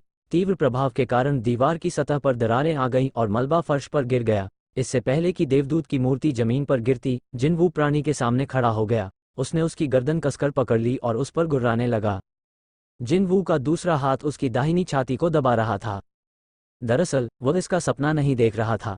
उसकी छाती के दाहिनी ओर एक और दिल धड़क रहा था। जिनवू ने प्रतिमा की गर्दन को और भी जोर से दबाया और पूछा, तुमने मेरे शरीर के साथ क्या किया? चैप्टर 164। एक पल के लिए याद किए गए डेटा के भीतर जिनवू छाया संप्रभु बन गया था और तभी उसे इसका एहसास हुआ। उसे एहसास हुआ कि उसके सीने में जादुई ऊर्जा का एक और दिल धड़क रहा था। उसने महसूस किया कि इस नए हृदय से ऊर्जा का शक्तिशाली प्रवाह लगातार बह रहा है। क्या उससे कोई गलती हो सकती थी? वास्तव में सत्य की पुष्टि करना काफी आसान था। स्थिति विंडो। देवदूत की मूर्ति की गर्दन पर अपना हाथ मजबूती से रखते हुए उसने अपनी स्टेटस विंडो बुलाई। वह वहां सूचीबद्ध कई मूल्यों में से जो देखना चाहता था वह उसकी जादुई ऊर्जा का वर्तमान भंडार था, जिसे सिस्टम ने एमपी पॉइंट्स के रूप में नामित किया था। एमपी 1,09,433। जिनवू की आंखें लगभग बाहर आ गईं। उसने अपनी दोनों आंखों से सत्य की पुष्टि की, फिर भी उसे विश्वास नहीं हो रहा था। पिछली बार जब उसने जांच की तो उसके पास निश्चित रूप से लगभग 9,000 ही थे। उसने यहां पहुंचने से पहले इसकी पुष्टि की थी, इसलिए वह इसमें कोई त्रुटि नहीं कर सकता था। लेकिन अब यह 10 गुना से भी अधिक था। हालांकि वह एकमात्र आश्चर्यजनक चीज नहीं थी जो उसने खोजी थी। मेरा शीर्षक बदल गया है, मानो उसे ये बताने के लिए कि कोई बड़ा परिवर्तन हुआ है। शीर्षक कॉलम लगातार झपक रहा था। उसने अपना शीर्षक भी नहीं बदला, फिर भी इसे किसी और चीज में बदल दिया गया था। और नया शीर्षक था डेमन हंटर। वो इस शीर्षक को पृष्ठभूमि में रख रहा था क्योंकि इसकी जानकारी अब तक उससे छिपी हुई थी। जिन्वू ने तुरंत अपनी नई अनावरण की गई जानकारी की पुष्टि की। शीर्षक दानव शिकारी, आपने इसकी आवश्यकताएं पूरी कर दी हैं। आपने राक्षसों के राजा बारन श्वेत लपटों के सम्राट को पराजित करने की यादें पुनः प्राप्त कर ली हैं। एक विशाल शक्ति ने प्लेयर को अपना नया मालिक स्वीकार कर लिया है। प्रभाव ब्लैक हॉट, अतिरिक्त MP +1 लाख काला दिल। यही कारण था कि उसकी MP निधि बेतहाशा बढ़ गई थी। 1 लाख का अतिरिक्त MP, यह उसके छाया सैनिकों को लगभग असीमित रूप से पुनर्जीवित करने के लिए पर्याप्त शक्ति थी। अचानक जिन्वू को याद किए गए डेटा से छाया संप्रभु की दृष्टि याद आई। वे प्राणी जो पूरे आकाश को नष्ट कर देने वाले रजत सैनिकों के विरुद्ध लड़े थे, वे उस व्यक्ति के नेतृत्व वाली अमर सेना का हिस्सा थे। वे अपने दुश्मनों पर धीरे धीरे काबू पाने में कामयाब होते हुए विनाश और पुनरुद्धार के एक अंतहीन चक्र से गुजरे। चांदी के सैनिक, जो इतने मजबूत थे कि लगभग समान संख्या में राक्षसों को आसानी से दबा सकते थे, छाया सैनिकों की पुनर्योजी क्षमताओं के खिलाफ सहन नहीं कर सके और अंत में पीछे हटने के लिए मजबूर हो गए। यदि समय पर अतिरिक्त सेना नहीं पहुंची होती तो वे रजत सैनिक नष्ट होने के भाग्य से नहीं बच पाते, और यह सब डेटा से शैडो संप्रभु के पास मौजूद जादुई ऊर्जा की अथाह मात्रा के कारण था। अगर ऐसी बात है तो जब तक मुझ पर इस ब्लैक हॉट का प्रभाव है, तब तक मेरे अपने छाया सैनिक भी अमर सेना बन सकते हैं। जब उसके विचार यहाँ तक पहुंचे तो जिन्वू का पूरा शरीर सदमे से कांप उठा। लेकिन कैसे? जिन्वू ने अपना सिर उठाया। देवदूत प्रतिमा के मुख से कांपती हुई आवाज निकल रही थी। पहली बार जिन्वू ने उस घृणित मुस्कान या इस प्रतिमा के चेहरे पर क्रोध के अलावा एक और अभिव्यक्ति देखी। इसकी नई अभिव्यक्ति से प्रकट हुई भावना स्पष्ट रूप से भय थी। देवदूत की मूर्ति ने जिन्वू को सच्चे भय से देखा और ऐसे बोली जैसे उसे विश्वास ही नहीं हो रहा था कि क्या हुआ था। आप अपने पूर्व अहंकार को कैसे बरकरार रख सकते हैं, भले ही आपके भीतर काला दिल धड़क रहा हो? वह क्या था? जिन्वू ने प्राणी की बड़बड़ाहट सुनी और तुरंत 2 महत्वपूर्ण बातें समझीं। 1. देवदूत की मूर्ति निश्चित रूप से उसके शरीर के भीतर प्रकट होने वाले इस ब्लैक हॉट के लिए जिम्मेदार नहीं थी। 2. उसके भीतर जागने का परिणाम उसके लिए अच्छा नहीं होना चाहिए था। जिन्वू ने देवदूत की मूर्ति की गर्दन पर अपनी पकड़ मजबूत कर ली और उसकी गर्दन पर गहरी दरारें पड़ गईं। देवदूत की मूर्ति का चेहरा दर्द से विकृत हो गया। ये खिलाड़ी चीज क्या है? तुम मेरे साथ क्या करने की कोशिश कर रहे थे? जिन्वू ने अपनी सतर्कता कम नहीं की, इसलिए वह किसी भी समय इस चीज की गर्दन तोड़ सकता था। हालांकि ऐसा लग रहा था कि देवदूत प्रतिमा का उत्तर देने के लिए सही दिमाग नहीं था। ये हो सकता है, तुम शैडो संप्रभु हो, तुम हमारे खिलाफ जाने का साहस करते हो। क्या आपको लगता है कि अन्य संप्रभु लोग इसे चुपचाप स्वीकार कर लेंगे?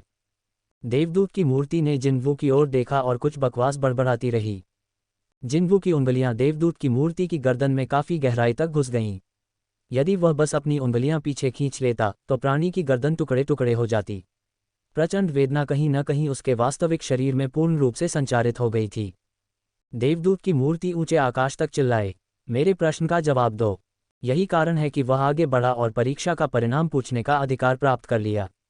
इसलिए यह बिल्कुल सही था कि उसने वादा किए गए पुरस्कारों को सौंपने की मांग की। उस समय देवदूत की मूर्ति की आंखों से लाल बत्तियां चमक उठीं। यह क्या है? जिन्वू ने शिकारियों की चौंका देने वाली चीखें सुनी और अपने पीछे देखा। वो चीजें, वे वापस आ रहे हैं। भगवान की मूर्ति और पत्थर की मूर्तियों की आंखों में लाल बत्तियां जल रही थीं जिन्हें कक्ष के एक कोने में ले जाया गया था। और फिर वे फिर से आगे बढ़ने लगे। देवदूत की मूर्ति जोर से खिलखिला उठी। अगर तुम मुझे मार डालोगे तो मेरी गोलियों को कोई नहीं रोक पाएगा। तो क्या अब तुम सचमुच मुझे मार डालोगे? देवदूत की मूर्ति ने जिन्वू को उन आंखों से घूरा जो उस पर वह प्रश्न चिल्ला रही थीं। निम्न प्राणियों में बहुत अधिक कमजोरियां होती हैं। चूंकि यह आदमी भी इंसान था, इसलिए ये भी उसकी कमजोरियों में से एक होगी। निस्संदेह उन मनुष्यों के बीच उसके तथाकथित मित्र होंगे। हालांकि देवदूत प्रतिमा की अपेक्षा से बिल्कुल अलग। जिन्वू ने अचानक मुस्कुराहट बिखेरी। जिन्वू ने चकित प्रतिमा से पूछा, तो अगर मैं पहले तुम्हें मार डालूं और फिर बाद में उन गुलियों को नष्ट कर दूं तो क्या होगा? देवदूत प्रतिमा ने घबराते हुए तुरंत उत्तर दिया, यदि तुम मुझे मार डालोगे, सिस्टम के वास्तुकार। आप जानते हैं, मैंने भी इसके बारे में सोचा था। जिन्वू ने देवदूत प्रतिमा के शब्दों को काट दिया। उसकी आंखों का भाव वैसा ही था जैसा पहले मूर्ति का था जब वह मानव शिकारियों को देख रही थी। ये रही चीजें। सिर्फ इसलिए कि सिस्टम बनाने वाला व्यक्ति गायब हो जाता है, इसका मतलब यह नहीं है कि सिस्टम अचानक खराब होना शुरू हो जाएगा। यह मानव पहले से ही उस सत्य को जानता था जिसका उल्लेख देवदूत प्रतिमा जानबूझकर करने में विफल रही। ये देवदूत प्रतिमा की ओर से एक गंभीर गलत अनुमान था। ये भूल गया था कि इस विशेष इंसान को पहले स्थान पर किस मानदंड से चुना गया था। यह आदमी अतीत में भी निर्धारित नियमों के पार देखने में सक्षम था। अगर ऐसा है तो तुमने मेरे साथ जबरदस्ती की है। देवदूत की मूर्ति ने अपने अंतिम हाथ को सक्रिय कर दिया। सिस्टम ने सिस्टम शासक की पहुंच से इनकार कर दिया है। उसके सिर में कई और यांत्रिक बीप बजने लगीं। हालांकि बिल्कुल वही संदेश बार बार दोहराया गया। देवदूत की मूर्ति का चेहरा काफी सख्त हो गया। इसने सिस्टम का उपयोग करने और जिन वो के लिए कुछ करने का प्रयास किया, लेकिन दुर्भाग्य से सिस्टम ने भी प्राणी से मुंह मोड़ लिया था। जिनवू ने अपने कंधे उचकाए, जिससे देवदूत की मूर्ति गुस्से में पागल हो गई। तुम घटिया हो। अगर इस बात का जवाब नहीं मिलता तो फिर तुम्हें जीवित रखने का कोई मतलब नहीं है। जिनवू ने देवदूत की मूर्ति की गर्दन को छोड़ दिया, लेकिन साथ ही उसकी बाईं मुट्ठी में जादुई ऊर्जा डाली और मुक्का मार दिया। विशाल प्रभाव बल ने देवदूत की मूर्ति को तोड़ दिया और उसके पीछे की दीवार पर एक विशाल गड्ढा छोड़ दिया। वहां एक पल के लिए आसपास सन्नाटा छा गया। आंख के बदले आंख, दांत के बदले दांत। जिनवू ने उस देवदूत की मूर्ति को उचित स्तर की सजा दी जिसने उसका उपयोग करने की कोशिश की थी। न केवल उसका सिर, बल्कि उसका पूरा ऊपरी धड़ नष्ट कर दिया। प्राणी का जो बचा हुआ हिस्सा था वह दीवार से टकराकर जमीन पर गिर गया। ये थोड़ा अफसोस की बात है कि मुझे कोई उत्तर सुनने को नहीं मिला, लेकिन ये चीज़ शुरू से ही उसे धोखा देने की कोशिश कर रही थी। क्या वह किसी ऐसे प्राणी द्वारा बताई गई किसी भी बात पर विश्वास कर सकता है? इसके साथ ही ये हो गया।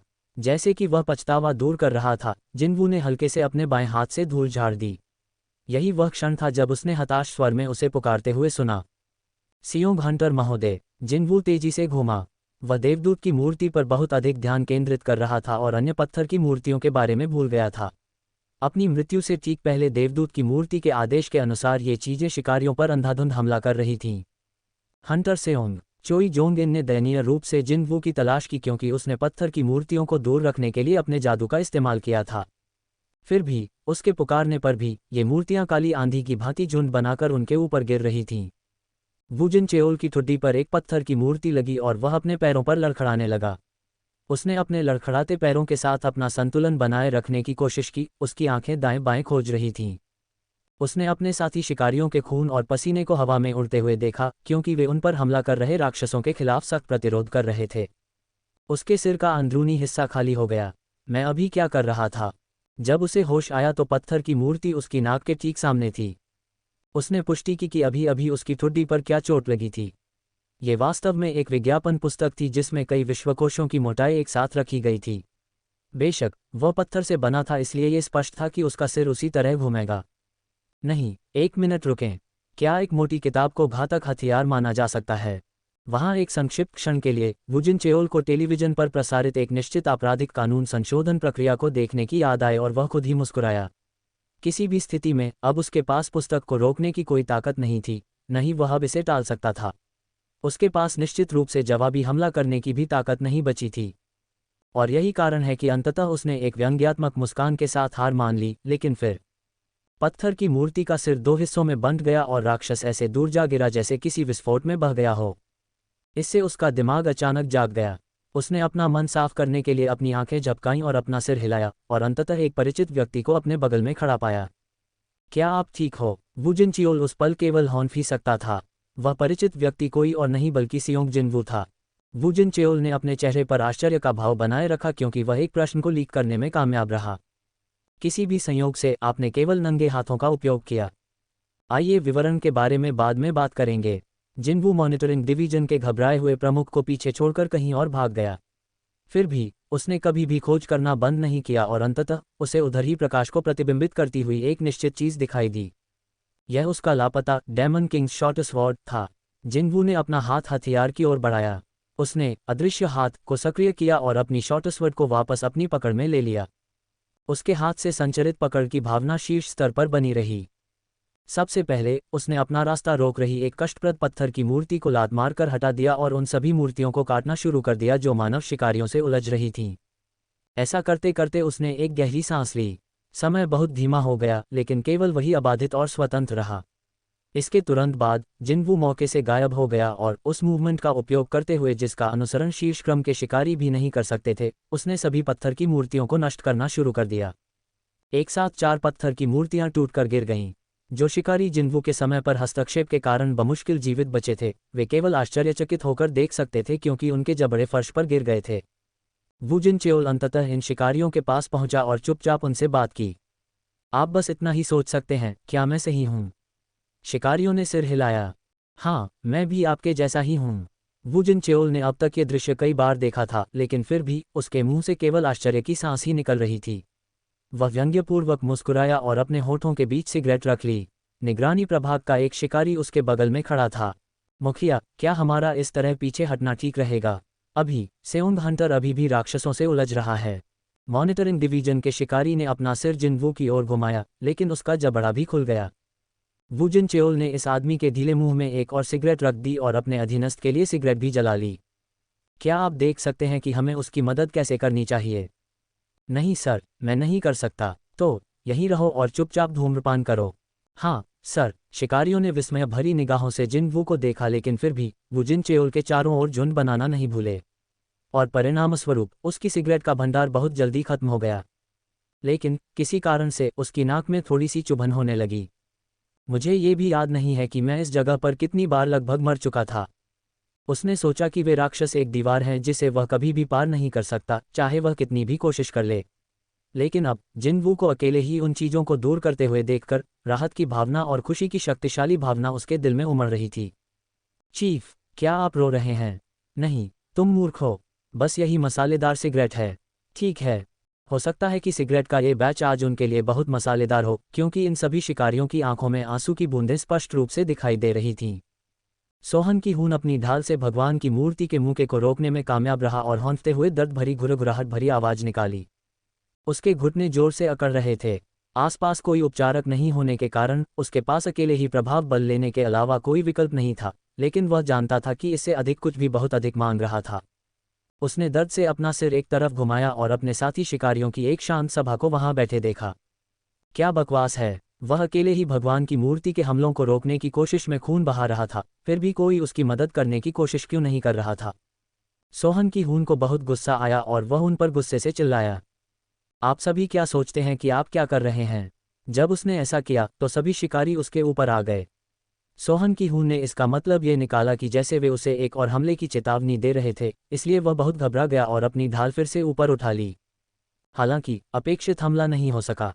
अंततः उसने देखा कि किसी कारण से आसपास का वातावरण एकदम शांत हो गया था। यहाँ क्या चल रहा है? उसने चुपचाप अपनी ढाल के नीचे अपने आसपास का निरीक्षण किया और अंततः देखा कि आसपास की सभी पत्थर की मूर्तियां नष्ट हो गई थीं।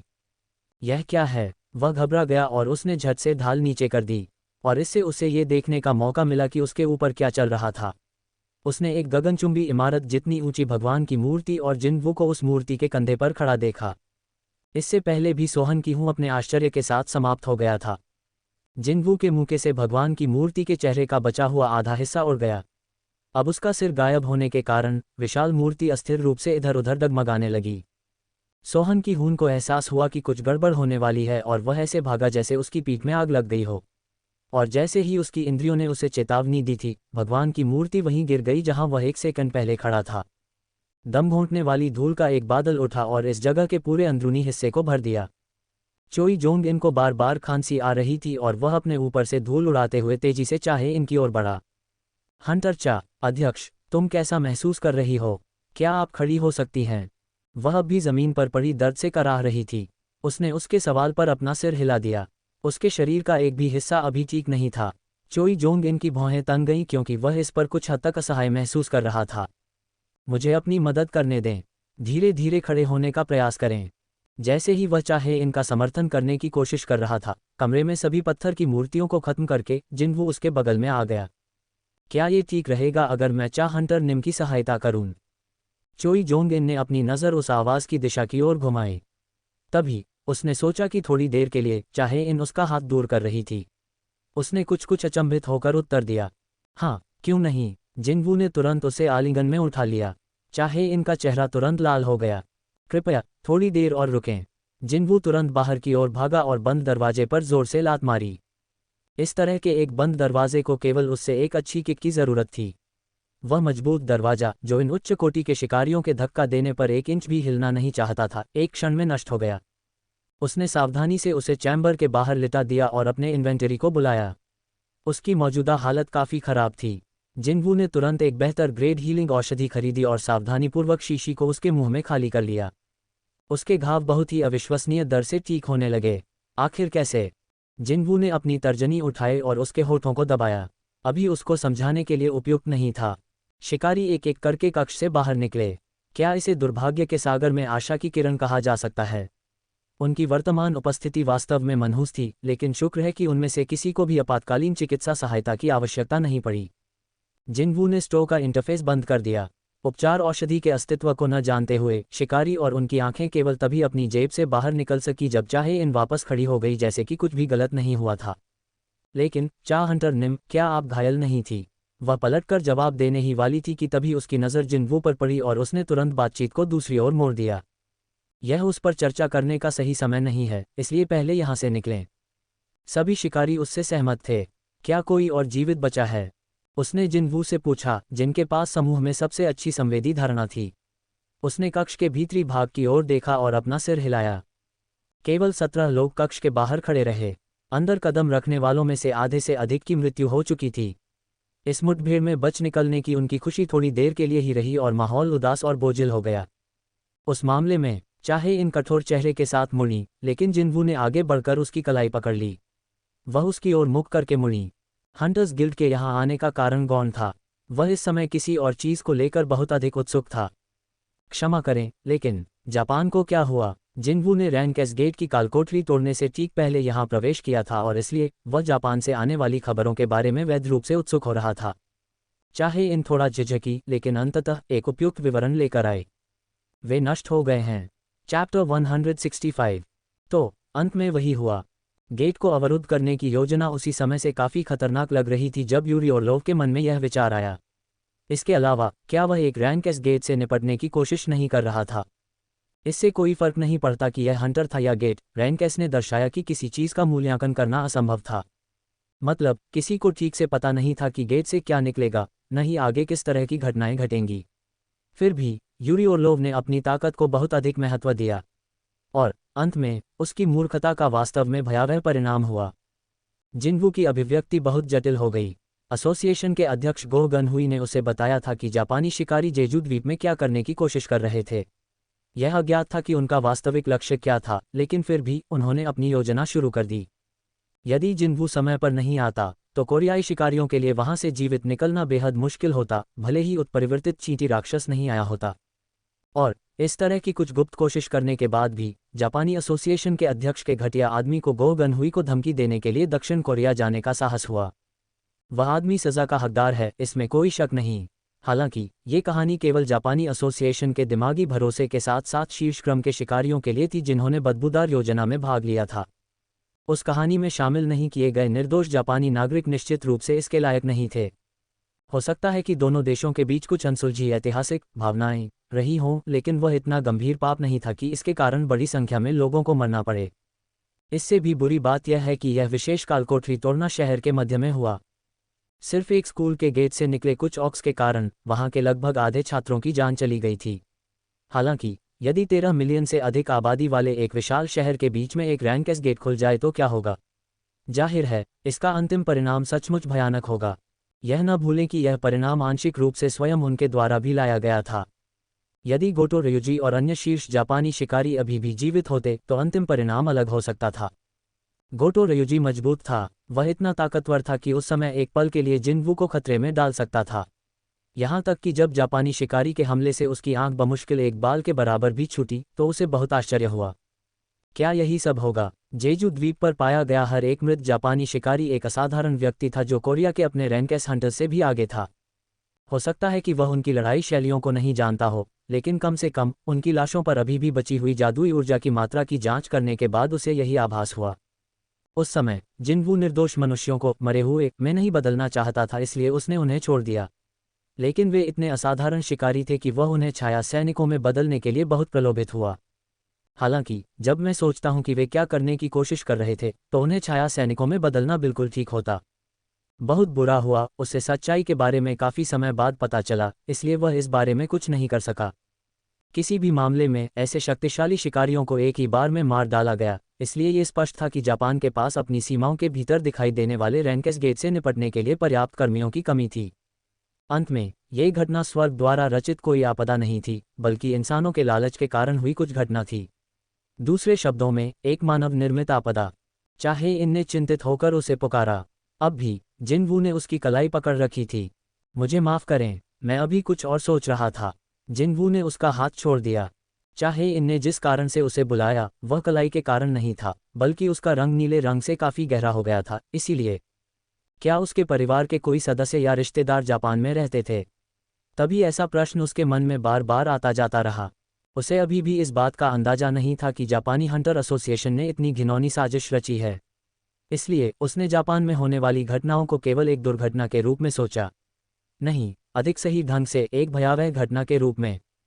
उन्हें अपना पहला प्रश्न हल करना था कि जापान के साथ क्या हुआ था। जिनवू ने दूसरी बात पूछी जिसके बारे में वह उत्सुक था। वैसे भी तुम लोगों को यहाँ क्या लाया? वर्तमान में यहाँ चाहे इन वू जिनचेओल और फिर सोहन की हून और उनकी टीम के सदस्य मौजूद थे जिनसे जिनवू फैंग्स के खिलाफ लड़ते समय मिला था। हंटर्स गिल्ड के उच्च रैंकिंग शिकारी और मॉनिटरिंग डिवीजन के सदस्य, जिनके पास वास्तव में एक टीम बनाने का कोई सामान्य कारण नहीं था, उसके चारों ओर इकट्ठा हो गए थे। वू जिनचेओल ने अपने अधीनस्थों की चोटों की जांच पूरी की और स्थिति को स्पष्ट करने के लिए एक कदम आगे बढ़ाया। दरअसल हम इस स्थान से एक रिपोर्ट प्राप्त करने के बाद सबसे पहले यहाँ आए थे, लेकिन फिर हमें पता चला कि आप गेट में प्रवेश कर चुके थे और कालकोठरी से बाहर निकलने वाली जादुई ऊर्जा इतनी महान थी कि।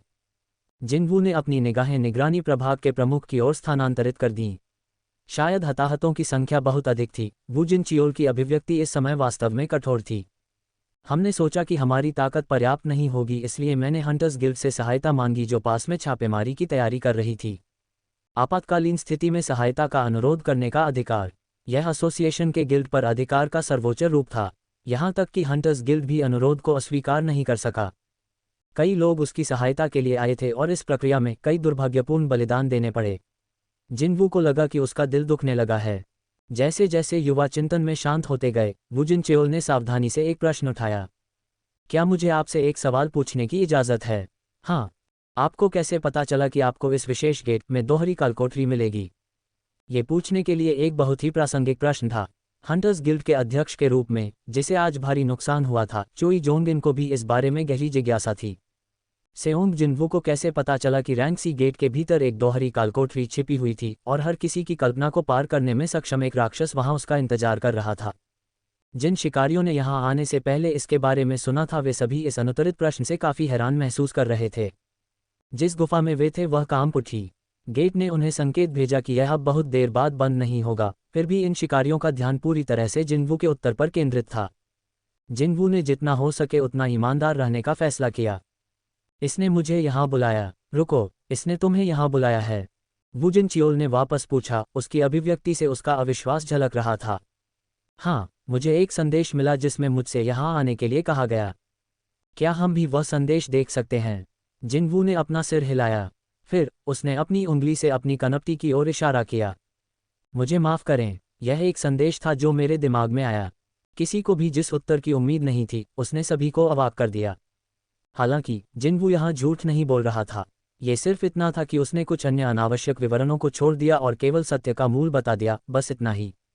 कुछ भी न छिपाने की उसकी सीधी अभिव्यक्ति अन्य शिकारियों पर हावी होने में कामयाब रही। वू जिनचेओल वैध रूप से दावा कर सकता है कि वह इस समूह में जिनवू को सबसे लंबे समय से जानता था। फिर भी उसके पास सिर हिलाकर सफ़ेद झंडा फहराने के अलावा कोई चारा नहीं था। वह कोई ऐसा व्यक्ति नहीं है जिसे मैं अपने सामान्य ज्ञान से पढ़ सकूं। कालकोठरी ने उसे उसके सिर के माध्यम से बुलाया। क्या ये युवक किसी प्रकार के ईश्वरीय अवतार के रूप में इस दुनिया में भेजा जा सकता है ताकि वह यहाँ दिखाई देने वाली सभी कालकोठरियों को नष्ट कर सके? मैं ऐसी बकवास के बारे में सोच ही क्यों रहा हूँ? वू जिनचेओल ने अंदर ही अंदर एक अजीब सी हंसी उड़ाई। जब वह ऐसा कर रहा था, जिनवू चुपचाप उसके पास से निकल गया। वह टूटे हुए दरवाजे के पार चला गया और कक्ष में फिर से प्रवेश किया। चाहे इन घबरा गई और उसने जल्दी से उसे बुलाया। हंटर सियोंग, अगर हम अभी नहीं निकले तो ये खतरनाक हो सकता है। उसकी चिंतित आवाज़ सुनकर जिनवू पीछे मुड़ा और अपना उत्तर दिया। मुझे पता है। उसे खतरों का पता कैसे नहीं चला। जिनवू पहले ही 2 बार यहाँ तक पहुँचने के लिए इस लंबे रास्ते पर चल चुका था। हंटर्स की चलने की गति से भी ये लगभग 1 घंटे की दूरी थी। यदि वे गेट बंद होने से पहले यहाँ से निकलना चाहते तो वे निश्चित रूप से अब और देर नहीं कर सकते थे। इतना ही नहीं, जिनवू का अपना बूढ़ा बाप भी एक गेट के अंदर गायब हो गया। उसने सुना कि उसके पिता गंभीर रूप से घायल होने के बावजूद अपने साथियों को बॉस के चैम्बर से एक एक करके बाहर निकालने में कामयाब रहे, इससे पहले कि गेट बंद होने के कारण वह खुद पीछे रह गए। वहाँ कोई भी नहीं था जो कालकोठरी के खतरों को जिनवू से बेहतर समझता हो। यही कारण है कि मुझे पता है का उसका उत्तर उसके दृढ़ विश्वास से भरा था। फिर भी मैं उन शिकारियों को पीछे नहीं छोड़ सकता जो मेरी खातिर दौड़ते हुए आए थे। क्या अब मैं ऐसा कर सकता हूँ? उसकी बातें सुनकर शिकारी वहां से निकलने के लिए बेचैन हो उठे और सभी अपनी जगह पर ही जम गए। उस कक्ष के अंदर अपनी जान गंवाने वालों में से हर एक उसका साथी था। यदि संभव हो तो वह किसी को भी पीछे नहीं छोड़ना चाहता था। हालांकि सभी मृतकों को अपने साथ ले जाने के लिए पर्याप्त समय नहीं था। न केवल ये शिकारी बहुत थक गए थे, बल्कि पत्थर की मूर्तियों के मलबे के नीचे दबे अवशेषों का पता लगाने की कोशिश करने का मतलब था कि उन्हें कक्ष के सभी कोनों को भी खोजना होगा। और यही कारण है कि वे अपनी आंखों में कड़वाहट भरे आंसू लेकर जाने के लिए मुड़े। लेकिन अब मैं उन्हें अपने साथ वापस ले जा रहा हूँ। जिनवू और हंटर्स का एक वाक्य ऐसे कांपने लगा मानो उनके शरीर में बिजली का कट दौड़ रहा हो। किसी ने ये तर्क नहीं दिया कि समय नहीं है, उन्हें यहाँ से निकलना होगा। नहीं, वे बस अचंभित होकर देखते रहे। चोई जोंगिन, जो तब तक चुपचाप सहन कर रहा था, शक्तिहीन आवाज में बोला, क्या हम आपसे यह अनुग्रह मांग सकते हैं? ये गिल्ड सदस्य उनके परिवार की तरह थे। यदि यह संभव होता तो वह नहीं चाहता था कि वे इस जर्जर गुफा के ठंडे कोने में फंसकर सड़ जाएं। जिनवू ने सिर हिलाया और घूम गया। उसका दिल चुपचाप धड़क रहा था। मुझे थोड़ा गहराई से समझने की जरूरत है। मूलतः उसके 2 दिल हमेशा एक होकर धड़कते हैं। उसे अपने नियमित दिल से ब्लैक हॉट की धड़कन की आवाज़ को अलग करने के लिए वास्तव में कड़ी मेहनत करने की ज़रूरत थी। जिनवू ने इस रहस्यमय हृदय द्वारा भेजी गई जादुई ऊर्जा को अपनी उंगलियों पर एकत्र किया। क्या उसने ऐसा ही किया? जिनवू ने डेटा के प्लेबैक में देखे गए शैडो संप्रभु के हाथ के इशारे की नकल करने की कोशिश की। उसका हाथ ऊपर उठ रहा था जैसे कि वह कुछ पकड़ रहा हो। बिना किसी संदेह के वह महसूस कर सकता था कि इस समय उसके हाथ में भारी जादुई शक्ति पागल हो रही है। मैं ये कर सकता हूँ। जिनवू को लगा कि यह शक्तिशाली आत्मा आश्वासन उसके मन में प्रवेश कर गया है। उसने जादुई ऊर्जा उत्सर्जन के माध्यम से तुरंत मृत शिकारियों के ठिकाने का पता लगा लिया। उसकी आंखें चमक उठीं। कुछ ही समय बाद उसने चुपचाप कक्ष के आंतरिक भाग का अध्ययन करना बंद कर दिया और बोला, शासक का अधिकार। और जब उसने किया, पत्थर की मूर्तियों के मलबे के नीचे दबे शिकारियों के सभी अवशेष समान रूप से हवा में ऊपर उठ गए। आखिर कैसे? जिनवू को सांस रोककर देख रहे शिकारी सभी सदमे में चिल्ला उठे। इस तथ्य पर ध्यान न दें कि वह इतने कम समय में सभी मृत शिकारियों का पता लगाने में सक्षम था, यहाँ तक कि वह उन्हें छुए बिना उठाने में भी कामयाब रहा। क्या यह उन टेलीकिनेटिक महाशक्तियों में से एक नहीं थी जो अक्सर फिल्मों में देखी जाती हैं? तैरते शिकारियों को अदृश्य हाथों से द्वार से बाहर ले जाया गया। ये कैसे हो सकता है? ऐसा कुछ कैसे संभव हो सकता है? जैसे सामान्य लोग शिकारियों को देखकर आश्चर्यचकित हो जाते थे, ये शिकारी जिनवू के करतबों से और भी अधिक आश्चर्यचकित हो रहे थे। यहाँ तक कि चोई जोंगिन, जिसे जादुई ऊर्जा में हेराफेरी के मामले में बहुत जानकार कहा जा सकता है, को भी अपनी दोनों आंखों से जो कुछ भी देखने को मिला उस पर बिल्कुल विश्वास नहीं हो सका। ये कैसा कौशल है? ये निश्चित रूप से एक ऐसा कौशल था जिसके बारे में उसने पहले कभी नहीं सुना था। जिनवू की शक्तियों को व्यक्तिगत रूप से देखने के बाद चोई जोंगिन को एहसास हुआ कि उससे किसी बात को लेकर बहुत गलती हुई है। जब उसने पहली बार देवदूत की मूर्ति देखी तो उसने सोचा कि ऐसी चीज़ जाहिर तौर पर जिनवू को हराने में सक्षम होगी। हालांकि उसके विचार गलत थे। ये पूरी तरह गलत आकलन था। कौन सा राक्षस एक शिकारी से इस तरह से निपटने में सक्षम होगा जैसे कि यह उसके लिए कुछ भी नहीं है? यह महसूस न करते हुए कि वह ऐसा कर रहा है, चोई जोंगिन ने अपना सिर हिलाना शुरू कर दिया। बिल्कुल असंभव। वास्तव में जैसे ही जिनवू ने अपनी आंखें खोलीं, देवदूत की मूर्ति एक पल में ही हटा दी गई। इस युवक की काबिलियत देखकर सिर्फ हैरानी भरी आह ही निकल रही थी। जिनवू ने सावधानीपूर्वक शिकारियों की ठंडी अचल लाशों को एक तरफ कर दिया और अपने छाया सैनिकों को बाहर बुलाया। प्रतिबंध केवल मंदिर के भीतर ही लागू होता था ताकि वह उन्हें द्वार के बाहर बिना किसी समस्या के बुला सके। जबकि जीवित शिकारी अपने ढीले जबड़े बंद नहीं कर सके, छाया सैनिक मृत शिकारियों को उठाने के लिए आगे बढ़े। हर कोई भूल गया कि वे क्या कहना चाहते थे और जिनवू ने उन्हें संबोधित करते हुए बस उसकी ओर देखा। यहाँ से बाहर हो जाओ। तभी कालकोठरी एक बार फिर गड़गड़ाने लगी, मानो वह इसी क्षण की प्रतीक्षा कर रही हो। सभी शिकारियों ने सिर हिलाया। उनके रवाना होने के तुरंत बाद छाया सैनिक उनके ठीक पीछे दौड़े। जिन्वू पीछे रहा और उन्हें आगे बढ़ते हुए देखा, इससे पहले कि वह चाहे इनका सामना करने के लिए मुड़ा, जो अभी तक नहीं गई थी। हालांकि उसके शारीरिक घाव ठीक हो गए थे, लेकिन उसकी अभिव्यक्ति से पता चल रहा था कि वह कितनी थकी हुई थी। हालांकि ये स्पष्ट है, यहाँ तक कि उसे स्वयं भी उस देवदूत प्रतिमा को हराने के लिए बहुत प्रयास करने पड़े। वह निश्चित रूप से अकेले ही ऐसे प्राणी से बचाव करने की कोशिश में थक गई होगी। जिन्वू उसके पास गया और पूछा, क्या आप चाहेंगी कि मैं आपको ले जाऊं? चाहे इन ने एक हल्की मुस्कान बनाई और अपना सिर हिलाया।